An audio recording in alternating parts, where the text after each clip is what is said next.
Hi, my kitty babies. How are you guys doing today? I'm doing great. Before I get started my video, I want to ask you guys to please like, comment, and subscribe to my channel. Also, hit that post notification bell so you know when I post. Okay, so y'all, this weekend was pretty great. So basically, every day after my uncle had passed, um, they my family had a gathering where everybody got together to discuss funeral arrangements and just to get together and eat and have a good time or whatever. And yeah, so I finally was able to attend the one on Saturday and Sunday. I didn't go to the other ones because I was busy, but yeah, it was just good to be around family for a bit. Yeah, and I'm in a good headspace, today, you guys. I'm feeling good. I'm feeling happy. I'm feeling well rested. I kind of slept in a little too late this morning. Well, not really. I mean, I didn't have kids this morning, so I could have slept longer. But, um, anyways, what I want to talk about today.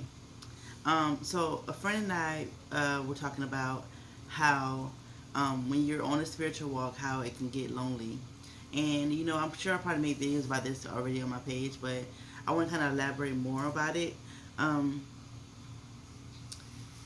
what I said to the person was, you know, it does feel lonely sometimes, but like when you're really, really spiritually in tune and connected to God, you will feel His presence with you at all times. You know what I'm saying? Like I don't care if I'm in here by myself. Let me tell you, I used to have moments where I'll be here by myself and I'll just cry because I feel like I'm so alone, or like I want to be alone for the rest of my life, stuff like that. But then God always reminds me that He's with me.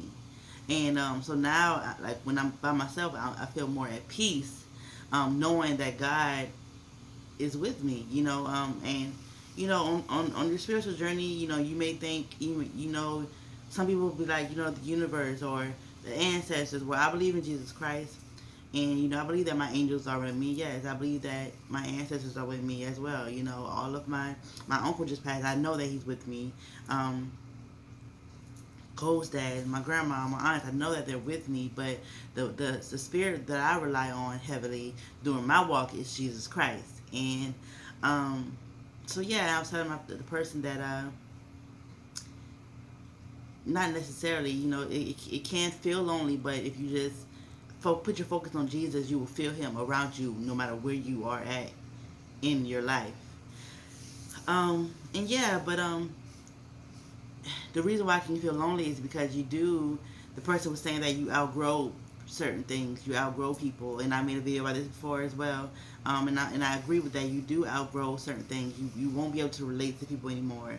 And I can feel that 100,000%. I can feel that. For me, I have outgrown certain people, and I just cannot relate to them. Sitting in their presence is like what am I doing here? And if I could be honest, that's kind of how I felt around family this past weekend. Like, yes, we can relate because we all share the same blood. We all lost an uncle, but at the same time, like, a lot of the family members, it's just we don't see eye to eye when it comes to certain things. We're not compatible with one another. We don't hang in the same circle. We don't hang around out with each other. But at the end of the day, we are all still family, and so coming together, it wasn't as awkward. But I did hesitate on going because I just would rather have been to myself during this time, because I needed, you know, I don't know. Well, at least I thought I'd rather have been to myself, but me actually being there and being in my family actually made me feel good, you know. But just certain family members, I just don't, get along with. But that's okay. At the end of the day, we all lost someone, and so coming together was needed for us all. Okay, but yeah. But I just wanted to share with you guys, like, you know, don't be afraid to lose people doing your walk. You know what I'm saying? Like, if like I always say, if those people disappear because you choose to take a better route in your life, then they were not meant to be. They were not meant to stay in your life, and that's just the honest truth. That's just the honest truth. I've been up and down when it came to my relationship with God. Like, I've been like this because I have been trying to hold on to certain relationships, trying to hold on to certain friends, you know. But then once I decide, okay, I want better for myself, those friends disappear, those relationships, you know, crumble. And and that's meant to happen. You know what I'm saying? That is meant to happen. You know, you would never know what your life is supposed to look like if you keep holding on to old. Okay? I'm not saying you have to just completely cut people off and not give a thing about them. No, you can still love them. You can still pray for them. You can still check on them. But as far as like hanging in their circle all the time or just doing things that keep you stuck, is that's just a no-no. You know what I'm saying? And I speak to myself as well because I have my, everybody's saying everybody has their flaws, everybody falls short. And so I speak to myself as well. Like I still have certain things that I hold on to, you know, that I may need to let go of, you know. And so anyways, yeah. Um yeah, I wanted to talk about that because I can relate so much to that walk. It can be challenging, you know. It can get depressing sometimes, you know. But because you know I'm a Taurus, and so when you realize that certain people are not allowed to walk on your journey, it can be heartbreaking because you do love those people, you know. And like I said, these people can share the same blood as you. You know, these people you probably could have been married to, you probably could have been best friends with since pre-K, you know. But if you'll know who's meant to stay, who's meant to go. See me, whenever the new year come in, I always ask God to reveal to me who I need to let go, who I need to just love from a distance, and not give my energy to. And He shows me every single time. He shows me, and so yeah, that's what I want to talk about, y'all. Just um, take time to intentionally make. Okay, let me rephrase that.